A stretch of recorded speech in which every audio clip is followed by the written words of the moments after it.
आपने कभी ना कभी तो लोगों से ये कहते हुए जरूर सुना होगा कि यार पैसा कमाना बहुत मुश्किल है, ऐसे ही अमीर नहीं बना जाता। बहुत ही कम लोग होते हैं जो सच में अमीर बन पाते हैं। अमीर और ज्यादा अमीर और गरीब और ज्यादा गरीब होते जा रहे हैं। लोगों का ये मानना बिल्कुल सही है, क्योंकि अमीर लोग ये जानते हैं कि पैसा काम कैसे करता है और उसे मैनेज कैसे किया जाता है, जबकि गरीब लोग सिर्फ यही सीखते हैं कि पैसा कमाया कैसे जाता है। अमीर लोगों के पास फाइनेंशियल नॉलेज होती है क्योंकि वो फाइनेंशियली लिटरेट होते हैं, और ऐसा इसलिए होता है क्योंकि वो खुद को फाइनेंशियली लिटरेट करने के लिए फाइनेंशियल बुक्स पढ़ते हैं। अब आप जानते ही हैं कि फाइनेंशियल एजुकेशन के लिए जो बुक सबसे ज्यादा लोगों को रिकमेंड की जाती है वो है rich dad poor dad by Robert Kiyosaki.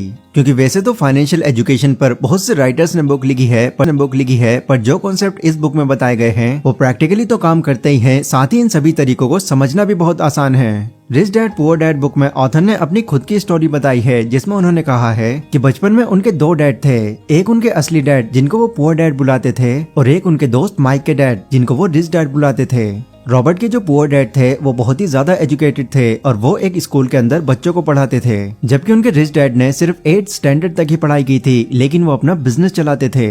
अब एक तरफ रॉबर्ट के डैड जो इतने एजुकेटेड होने के बाद भी फाइनेंशियली स्ट्रगल कर रहे थे, वहीं दूसरी तरफ रॉबर्ट के रिच डैड इतने कम पढ़े लिखे होने के बाद भी उनसे कहीं ज्यादा अमीर थे। ऐसा इसलिए था क्योंकि रॉबर्ट के रिच डैड ने मनी को समझा, वो जान चुके थे कि पैसा किस तरह से काम करता है। फिर इसके बाद उन्होंने अपनी लाइफ में जो भी चीजें सीखी उसे उन्होंने पूरे 20 सालों तक रॉबर्ट को सिखाया। आप ये समझ सकते हैं कि इस बुक के अंदर रॉबर्ट ने अपनी फाइनेंशियल लर्निंग की पूरी जर्नी शेयर की है, और जो भी बातें उन्होंने अपने रिच डैड के पैसों के रिगार्डिंग सीखी हैं, उन सभी बातों को इस बुक के रेफरेंस से मैं बहुत ही आसान तरीके से बताने वाला हूँ। तो गाइस, आज की ये वीडियो आपके लिए बहुत स्पेशल होने वाली है, इसलिए इस वीडियो को बहुत ध्यान से समझना। So let's begin. Number 1, rich don't work for money, money work for them. Author बताते हैं कि आजकल लोग एक तरह के ट्रैप में फंसे हुए हैं। वो स्कूल जाते हैं, अपनी स्टडी परस्यू करते हैं, और जब उनकी सारी पढ़ाई पूरी हो जाती है तो वो 9 to 5 की जॉब ढूंढने लगते हैं जो उन्हें अच्छी सैलरी दे, और फिर जॉब मिल जाने पर वो शादी कर लेते हैं और फिर अपनी पूरी जिंदगी सिर्फ कमाते रहने में गुजार देते हैं। इस ट्रैप का ऑथर रेट रेस कहते हैं, और शॉकिंग बात तो ये है कि करीब 80% लोग इसी ट्रैप में फंसे हुए हैं। ऑथर के रिच डैड बताते हैं कि इतने सारे लोग इस रेड रेस में इसलिए फंसे हुए हैं क्योंकि वो अपने अंदर के लालच और डर को कभी समझ ही नहीं पाते।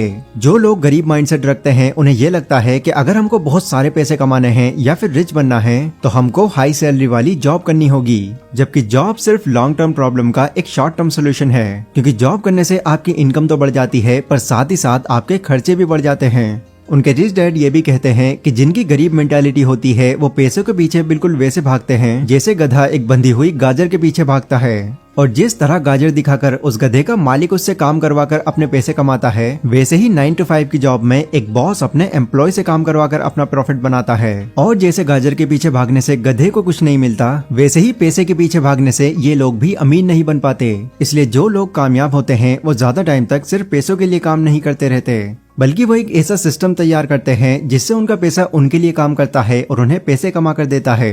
Number 2, it's not how much money you make, it's how much money you keep. कई सेलिब्रिटीज और स्पोर्ट्समैन की नेटवर्थ देखकर हम बहुत ज्यादा इंस्पायर हो जाते हैं और सोचते हैं कि यार एक दिन ऐसा भी आएगा जब हम भी उन्हीं की तरह पैसे कमाएंगे। पर क्या आप ये बात जानते हैं कि बहुत से सेलिब्रिटीज ऐसे भी होते हैं जो बहुत ज्यादा पैसा कमाने के बाद भी अमीर नहीं बन पाते। ऐसा इसलिए होता है क्योंकि उन्हें पैसा कमाना तो आता है, बट अपने इस पैसे को अपने पास कैसे रखते हैं या फिर यूं कहें कि उसे मैनेज कैसे करते हैं वो ये नहीं जानते। और उन लोगों को ये भी पता नहीं होता कि एसेट्स क्या होते हैं और लायबिलिटीज क्या होती हैं, और इसी कंफ्यूजन की वजह से वो अपने सारे पैसे खो देते हैं। ऑथर के रिच डैड इसकी एक बहुत ही सिंपल डेफिनेशन देते हैं और बताते हैं, एसेट्स वो चीज होती हैं जो आपकी पॉकेट में पैसे डालती हैं, बट लायबिलिटीज वो चीज होती हैं जो आपकी पॉकेट से पैसे निकाल लेती हैं। कई लोग क्या गलती करते हैं, वो लायबिलिटीज को एसेट समझकर खरीद लेते हैं, जिससे वो चीज उनको पैसे देने की जगह उनका खर्चा और बढ़ा देती है। एग्जाम्पल, ऑथर कहते हैं कि कई लोग एक घर को अपना एसेट समझते हैं, जबकि असल में वो एक लायबिलिटी होती है, क्योंकि वो अपने घर में खुद रहते हैं जिससे उनकी कोई कमाई नहीं होती। साथ ही एक घर बनाने के लिए जो लोन वो लेते हैं उन्हें उनकी EMIs लगभग लाइफ टाइम तक भरनी पड़ती है। नाउ इस तरह की कंडीशंस में आकर आप जो भी पैसे कमाते हैं फिर आपके पास वो पैसे बचते ही नहीं। इसलिए अमीर बनने के लिए जो सबसे जरूरी चीज ऑथर बताते हैं वो है एसेट्स और लायबिलिटीज के डिफरेंस को डीपली समझना और जितने हो सके एसेट्स क्रिएट करना। गाइस, थर्ड पॉइंट पर जाने से पहले तरीके से summarise. Number 3, get in your business along with your job. अब कई लोग क्या करते हैं, वो अपने अंदर अच्छी स्किल्स होने के बाद भी खुद को सिर्फ एक जॉब में फंसा कर रखते हैं। इसके अलावा वो कुछ और करने की सोचते भी नहीं, और अगर कभी वो अपना बिजनेस करने की सोचते भी हैं तो सबसे पहले वो अपनी करंट जॉब को क्विट कर देते हैं। ऑथर कहते हैं कि देखो, ये बात तो सच है कि सिर्फ जॉब करते रहने से आप ज्यादा अमीर नहीं बन सकते, लेकिन इसके लिए ये बिल्कुल जरूरी नहीं है कि अगर आप एक बिजनेस की शुरुआत कर रहे हैं तो आप उसके लिए अपनी करंट जॉब को ही छोड़ दें। स्टार्टिंग में आप अपनी जॉब के साथ भी अपने इस बिजनेस को चला सकते हैं। फिर जब आपको ये लगने लगे कि यस, मेरा अब ये बिजनेस मेरी जॉब से ज्यादा इनकम दे रहा है और अब मुझे इस पर ज्यादा टाइम देना चाहिए, तो तब आप अपनी इस जॉब को क्विट कर सकते हैं। रॉबर्ट के रिच डैड उनको बताते हैं कि देखो, जो लोग अमीर होते हैं वो अपना फोकस सिर्फ एक काम पर ही नहीं रखते, बल्कि वो अपने इनकम सोर्स को मल्टीप्लाई करते रहते हैं। एक बार मैकडॉनल्ड के ऑनर रे क्रूक ने यूनिवर्सिटी ऑफ टेक्सास में कुछ स्टूडेंट से पूछा कि बच्चों बताओ, मैं कौन सा बिजनेस करता हूँ। तो सभी स्टूडेंट्स ने हंसकर जवाब दिया, अरे सर, ये कैसा सवाल हुआ, ऑब्वियसली आप बर्गर का बिजनेस करते हैं। स्टूडेंट्स का जवाब सुनकर रे बोले, गलत, मेरा असली बिजनेस बर्गर नहीं बल्कि रियल एस्टेट है, क्योंकि मैंने मैकडॉनल्ड की फ्रेंचाइजी को पूरी दुनिया में फैलाया हुआ है और जो लोग मेरी फ्रेंचाइजी खरीदते हैं उन्हें जमीन भी खरीदनी पड़ती है। और फिर इसी तरह मुझे बर्गर बिजनेस से तो पैसा मिलता ही है, लेकिन उससे ज्यादा कमाई मैं अपने रियल एस्टेट बिजनेस से करता हूँ। रॉबर्ट कहते हैं कि स्टॉक, बॉन्ड्स, इंटेलेक्चुअल प्रॉपर्टी पैसे कमाने के लिए एक बहुत ही अच्छा बिजनेस साबित हो सकता है, क्योंकि एक तो यहाँ से पैसे अच्छे मिलते हैं और साथ ही यहाँ पर आपकी इन्वॉल्वमेंट की ज्यादा जरूरत नहीं होती। पर एक बात जो आपको हमेशा याद रखनी है वो है, आपको वो बिजनेस करना चाहिए जो आपकी पसंद का हो, क्योंकि अगर आपका एसेट या फिर आपका बिजनेस आपकी पसंद का नहीं होगा तो आप उसका ख्याल भी नहीं रखेंगे। Number 4, taxes are for poor and middle class people. हम सभी लोग ये अच्छी तरह से जानते हैं कि टैक्स देना किसी को पसंद नहीं, बट गवर्नमेंट के रूल्स की वजह से हर कोई टैक्स देता है। वैसे मैं आपको बता दूं कि टैक्स की हिस्ट्री बहुत पुरानी है। टैक्स का कॉन्सेप्ट इसलिए लाया गया था ताकि लोगों के बीच में अमीरी और गरीबी का फर्क मिटाया जा सके। पहले के टाइम में गवर्नमेंट सिर्फ अमीर लोगों से टैक्स लेती थी और उस टैक्स का इस्तेमाल वो गरीबों की हेल्थ और मेडिकल केयर में करते थे ताकि इकोनॉमी के अंदर इक्वलिटी बनी रहे। लेकिन जैसे जैसे वक्त बीतता गया, टैक्स का कॉन्सेप्ट भी बदलता गया और फिर आगे चलकर अमीर लोगों की तरह ही पुअर और गरीब लोगों पर भी टैक्स लगाया जाने लगा। और अब हालात ऐसे हो चुके हैं कि गवर्नमेंट को पूरा टैक्स सिर्फ मिडिल और गरीब लोग ही देते हैं, क्योंकि अपनी फाइनेंशियल नॉलेज की वजह से अमीर लोग टैक्स देने से अपने आप को बचा लेते हैं। Number 5, rich invent money.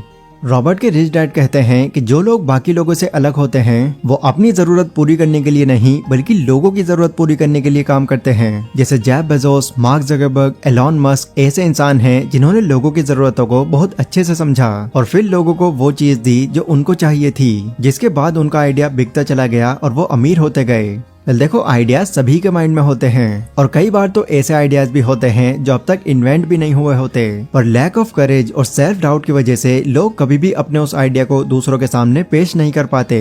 इसलिए सबसे जरूरी बात जो ऑथर कहते हैं कि अमीर बनने के लिए आपको जो चीज अपने अंदर लानी ही है वो है करेज, क्योंकि यही आपको बोल्ड और रिस्की स्टेप्स लेने में आपकी पूरी हेल्प करेगा। Number 6, rich learns all the time and know how to sell their ideas. Robert ने जब अपनी पहली book if you want to be rich and happy don't go to school publish करवाने के लिए दी, तब पब्लिशर ने उनसे कहा कि आपको अपनी इस बुक का टाइटल बदलकर द इकोनॉमिक्स ऑफ एजुकेशन रखना चाहिए। पर उनके सजेशन पर उन्होंने अपना टाइटल चेंज नहीं किया, क्योंकि उनको ये बात पता थी कि ये जो टाइटल है ये कंट्रोवर्शियल है और यही मुझे टीवी और रेडियो पर पॉपुलैरिटी दिलाएगा। और गाइस, बाद में ऐसा हुआ भी। रॉबर्ट की वो बुक बहुत सेल हुई और उन्होंने भी बहुत पैसे कमाए। इसलिए रॉबर्ट कहते हैं कि देखो, आइडियाज होना ही काफी नहीं है, आपको लोगों को अपने आइडियाज को बेचना भी आना चाहिए, क्योंकि अच्छे आइडियाज और स्किल्स तो बहुत लोगों में होते हैं पर बहुत ही कम लोग ऐसे होते हैं जिन्हें अपने आइडियाज को दूसरों को बेचना आता है। इसलिए अगर आप भी अमीर बनना चाहते हैं तो सबसे पहले ये सीखिए कि जो भी हुनर आपके अंदर है आप उसकी मार्केटिंग कैसे कर सकते हैं, मतलब कि आप उसे बेच कैसे सकते हैं। अगर आपको अपनी चीज लोगों को बेचनी आ गई तो आप जरूर अमीर बनेंगे। तो ये थे गाइस वो 6 रूल्स जो रॉबर्ट के रिच डैड ने उन्हें सिखाए, जिन्हें यूज करके रॉबर्ट आगे चलकर इतने अमीर बने और रॉबर्ट की तरह ही कोई भी इन रूल्स का यूज करके अमीर बन सकता है। ये वीडियो गाइस तब तक के लिए stay safe, stay healthy, take care.